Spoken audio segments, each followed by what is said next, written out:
The sweeping hills and valleys of Powys in mid-Wales are an unlikely place to find one part of an international air hunting company. But this is where Peter Birchwood of Celtic Research is based. Peter's 30 years in the genealogy business have taught him that air hunting requires great tact and empathy.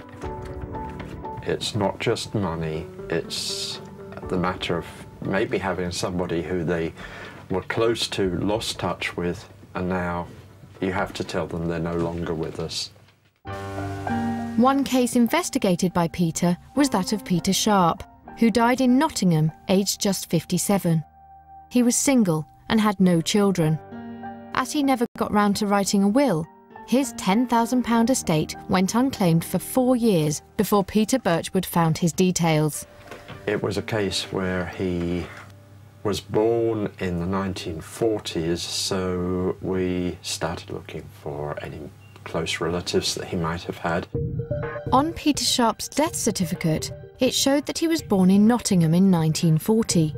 This record is the starting point for any genealogist. From that, it's looking through the records to find, firstly, if the deceased ever married, and then to see if there are any brothers and sisters. But failing those things, then we're going to have to start looking back into the parents' families to look for cousins on both sides of the family. Peter began looking for the parents and found that Middleton and Lucy Sharpe had married in March 1938. Through them, he discovered that Peter had an older brother, Patrick, who was still alive. Patrick himself had married and had some children, and with a case like this, it's always a little bit tricky, because you're going to have to tell someone that a close relative of theirs has died, and because Patrick Sharpe was himself an older man, I got in touch with his daughter first, who introduced me to him. As Patrick only lived 10 miles away from where his brother had died, Peter was cautious about breaking the news to him. He had no idea how close the brothers had been, or what impact it would have on Patrick to know the truth. Oh, that was a hell of a shock. Couldn't believe that. First thing I knew, Peter Birchwood had found my youngest daughter and contacted her, and then I had a phone call from Josephine telling me Uncle Peter had passed away, and they were trying to find me. To be honest, I didn't believe it to start with. I thought it was a wind-up, you know. I thought Josephine had got the wrong end of the stick as usual, but she hadn't, no. Patrick called Peter Birchwood to find out what had happened to his brother. The news was a major shock, because he had been unable to track down his brother Peter himself, and for 4 years had had no idea what had happened to him. Unfortunately, it seems to have been that Peter moved his apartment, but he had died almost immediately after moving, and that was a clean break. There was really no way easily for his brother to find him, because there wasn't, unfortunately, a brother to find anymore. Although they were a close family, this simple change of address caused the brothers to lose touch. So as a result, Peter died without his family knowing. Well, at the time you don't realise you're losing contact. You don't realise it, time's moving on, you know. You might think it's only a few weeks or a few days, but then it comes to months. And suddenly you think, oh, I ain't heard from our Pete lately, you know, or he's not been down to see me lately. I wonder why. And you start thinking, you know, where is he, like, you know? So you start searching then, and then you come up against a brick wall, because nobody wants to tell you anything. That's confidential or things like that. They just push you out. Well, we can't tell you things like that. I said, well, it's my brother. I want to find him. But no, they won't help you. Because the authorities were unwilling to give out confidential information, Patrick began to despair. He'd always kept an eye out for his younger brother, from the day he was born, because Peter had been a vulnerable child.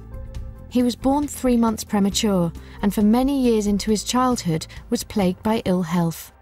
But most of his childhood, even before he started school, we were mainly spent in hospital, in and out of hospital.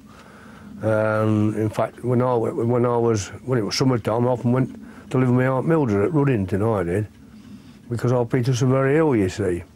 And they couldn't be looking after Peter and me at the same time, so I went to live with my Auntie Mildred at Ruddington. Having been a premature baby, Peter was in and out of hospital up until his early teens. But time apart from his brother didn't stop the two being close. Well, I was just like a big brother to him, you see. Big brother and best friend, I suppose. Because if he wanted any help, he'd either come to me or his dad or his mum. But it usually Pat. Or Pat will take you there, or, you know, ask our Pat.